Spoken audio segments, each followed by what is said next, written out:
kumele ngenzeni but umuntu wesifazane kufana nami. Khuluma nje.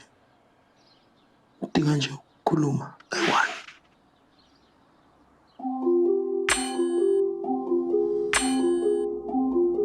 Ufuna bula mlo manyana wa hao.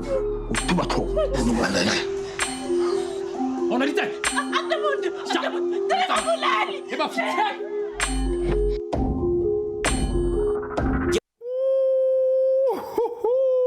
I've only seen, 40 seconds of that trailer, and I'm already feeling like, okay, I'm sitting at the end of my seat. You're still tuned into the morning show. It is the final hour of our time together, and what a gripping trailer that is. It's a brand new limited short series titled 4 Walls, South African limited series starring Enhle, Mbali, Mlotshwa, Jeff Jackson, as well as Khulu, Skenjana, is soon to undergo international premieres at the Northeast Film Festival and at the Buenos Aires International Web Series Festival this November, as well as in June 2023. We're joined by the creative and talented minds behind the project. It's writers, producers, and directors, Juvais, Dunn, and Kgosana Monchusi. Join us right here on the morning show. Good morning, gentlemen. How are you doing? Thanks so much for having us, man. Thanks. Look, that trailer, as short as what it was, I just felt like, okay, just keep going. Can you please play some more? Because it's just like, it's so gripping. There's so much that one can think is happening in the storyline.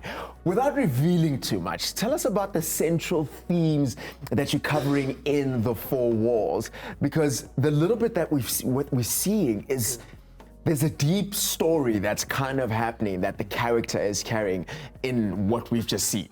Let us know. I'll start with you, Juvais.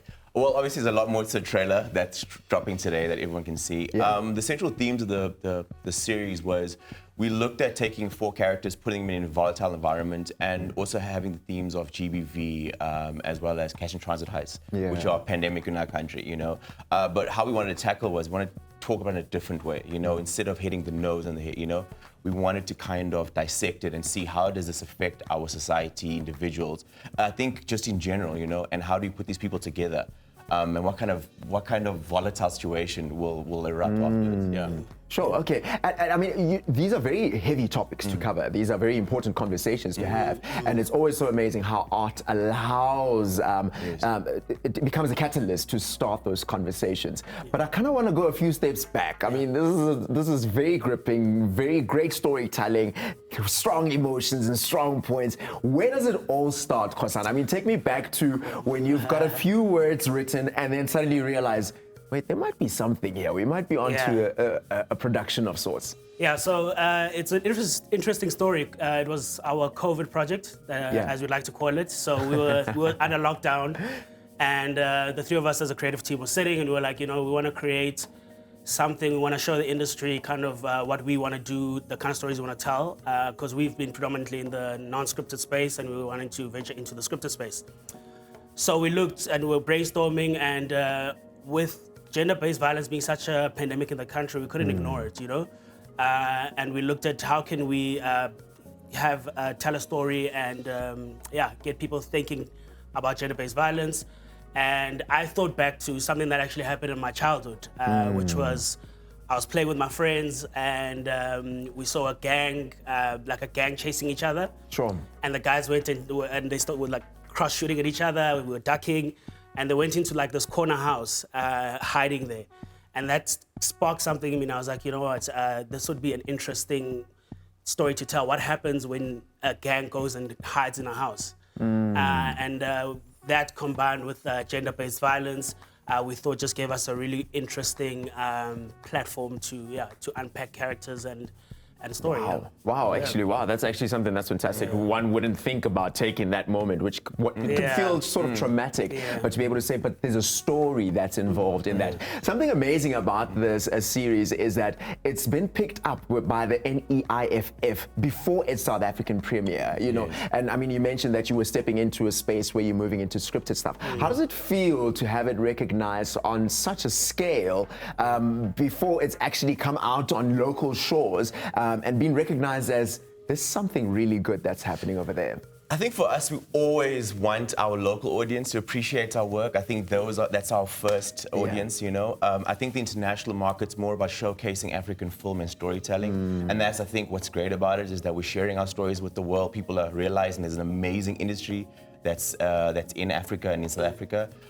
So I think for us, we sent it out. We didn't know what people would think. We got amazing reviews, especially for our stars, you know. Everyone was like, wow, who is this? And I mean, you've got a stellar cast. I know. And I think for us, it is a pat on the back because at the end of the day, we work in this room, we work in isolation, we shoot this, we edit it, we don't know what's going to happen, we send it out to the world.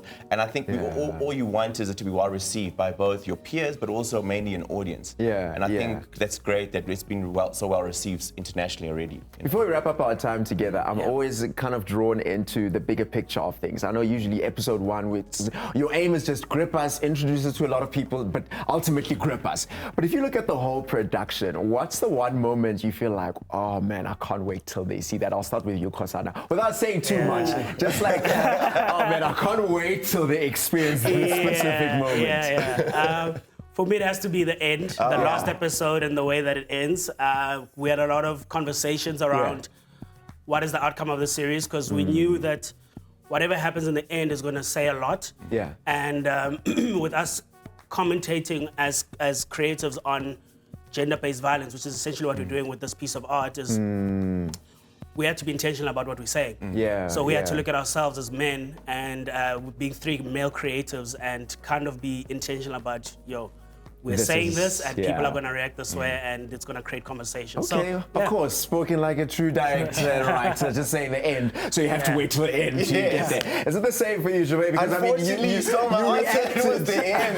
Because everything is such an interesting climax, you know, because we're following like 3 characters mainly, and it just blows up. And I think for us, there's a central theme of it, and we debated for hours about the ending. You know, what do we say? What do we do? So it has to be the ending. Also, I directed it, so that's why the ending is the best time. As we wrap up our time together, look, you've got our attention, you've got our a curiosity in terms of how you tell the story of gender-based violence in a way that is storytelling, but also creating conversation. When can we expect this? Where can we expect this? Give us some details. So it is doing its international festival run. It was meant to come to South Africa next year, early next year. Though it has gotten a lot of interest and a lot of attention, which we'll be happy about. So there have been local festivals that have been reaching out to try and screen it this year. We will obviously let everyone know once that's confirmed.